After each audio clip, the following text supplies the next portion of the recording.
speaker request forms can be found in the lobby. You can fill them out, give them to the clerk, and we will call upon you if it deals with an agenda item at that point in time, otherwise at the end of the meeting when we have the call to the public. The first item up is a presentation to the Mayor and City Council from Steve Yamamori from Fighter Country Partnership. We'd like to present to you something for the lobby of the building. It's a F-16 that says, in appreciation, Fighter Country Partnership, the City of Peoria. And if I may, sir? Certainly. Next on the agenda is a recognition and a visit by the Honorable Terry Goddard, the Attorney General. He is not here yet. He is coming up from Sierra Vista. So we will stop whatever we're doing and do the presentation to Mr. Goddard when he arrives. Next on the agenda is the consent agenda. They will be enacted by one motion unless a council member asks for an item to be removed. Do we have any requests? Yeah, I would like 1C to be removed. It now says Vice Mayor for a one-year term. It should be as Mayor Pro Tem for a one-year term. I would like that changed in the minutes. At this time, I'm going to go back to the very beginning of the agenda. Our guest is here for the evening. The City of Peoria has been on the cutting edge in terms of trying to advance the economic health and welfare of everyone who lives in the West Valley. We had a problem out there at Luke Air Force Base. There was essentially homes being built too close to Auxiliary Field 1. We asked the county supervisors to please stop issuing the permits there. They failed to do so. At that time, the Arizona Attorney General, Terry Goddard, stepped forward, brought suit against the supervisors, and we won on all counts. That is nothing to sneeze at. It's obviously extremely important. It's extremely serious. I have asked Terry Goddard, the Arizona Attorney General, would you please come up, Mr. Goddard?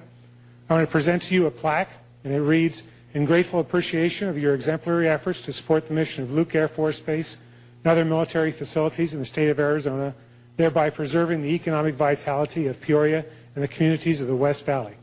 And I can't thank you enough.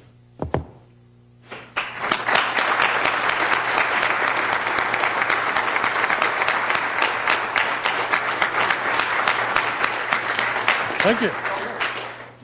Thank you very much. Well, Mayor, members of the council, thank you. Just doing our job as we see it. And I think I very much appreciate Mayor Barrett's leadership in trying to make sure that, A, the West Side community is held together, and they did an exemplary job of that.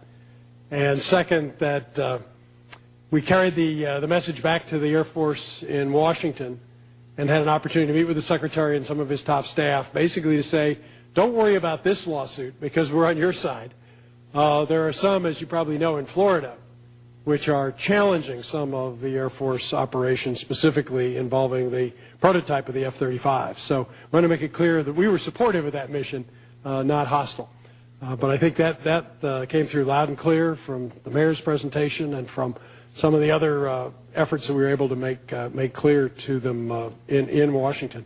I apologize for not being here at the beginning of your meeting so that I could have been in the right order, but I bring you greetings from the Sierra Vista Mayor and Council, where I was a few hours ago.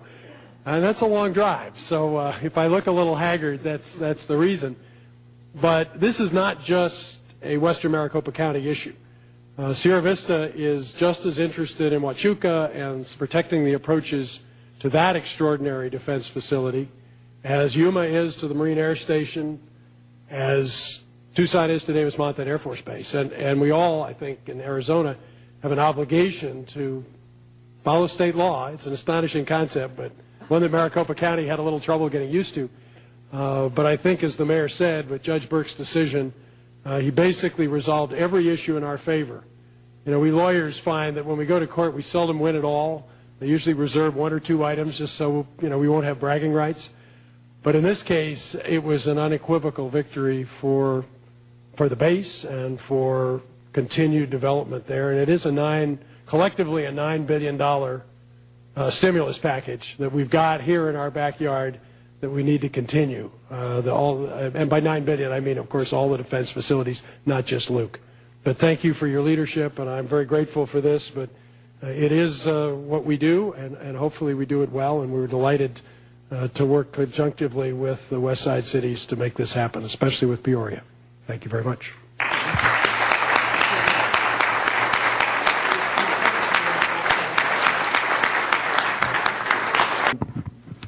The Attorney General will make himself available to the media for a few moments out in the lobby. Comments from the council? No?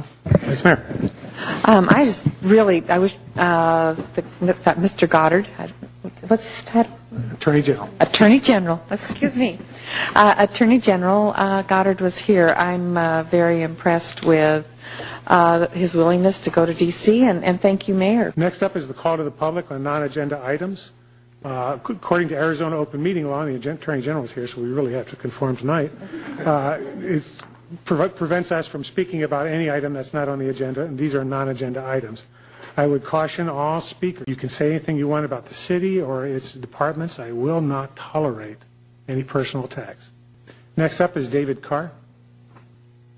Mr. Mayor, I had, prior to coming up here, asked if I could play a short 3-minute presentation that would really be no complication. And when I was directed by the floor person to the control booth, they said, no problem, and just plug it in up here. And then while I was seated and watching the presentation to our Attorney General and so on, I was informed that I wouldn't be able to do that because there's a PowerPoint presentation that follows me.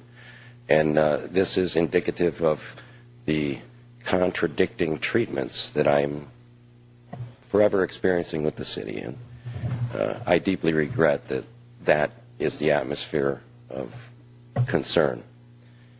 Notwithstanding, I've prepared a couple of stills that are of rather difficult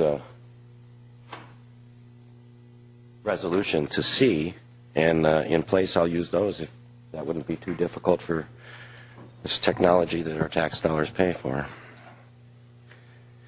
On April 19th last year, the day following my last appearance before this city council, these two ladies appeared at my door, and they didn't know who they were looking for, saying that they were going to conduct some kind of a mental evaluation. And these two ladies had their credentials, as you can see, reversed. They would not identify who they were. And subsequently we sent them away and asked them not to continue to trespass and called the Peoria PD, and Sergeant Robertson showed up, or Robinson, I'm not sure, who kindly left and said, see you later, bye, I'm not going to do a report. And so we published the footage of the ladies and him on YouTube. About a month later, on April 18th, 2008, 6 to 8 unknown, still unidentified agents attacked us at our home. Chased us into our home. Another shot of the lady that covers her credentials.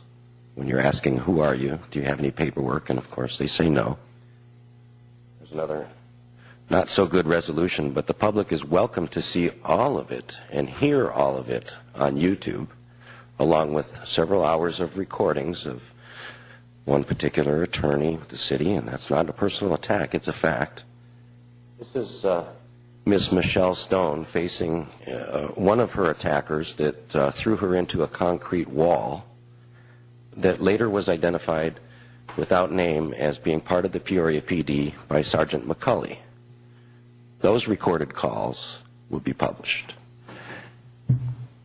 This is the offending attacker using profanity in his disgust that he didn't capture someone that day, who also attacked myself and Miss Stone.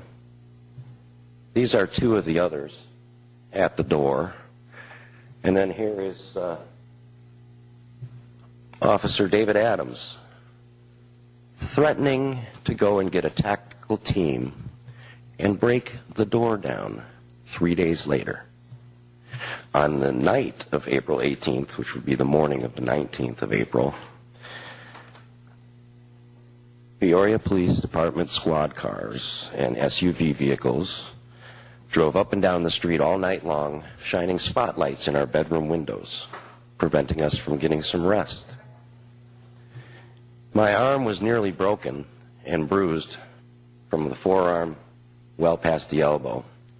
And I have filed a notice of claim with this city and with the county and with the state that it, ironic, Mr. Goddard is well aware of. However, the Risk Management Office and Mr. Kemp's office has refused to provide an answer to that claim within the 60 days that we understand it is due.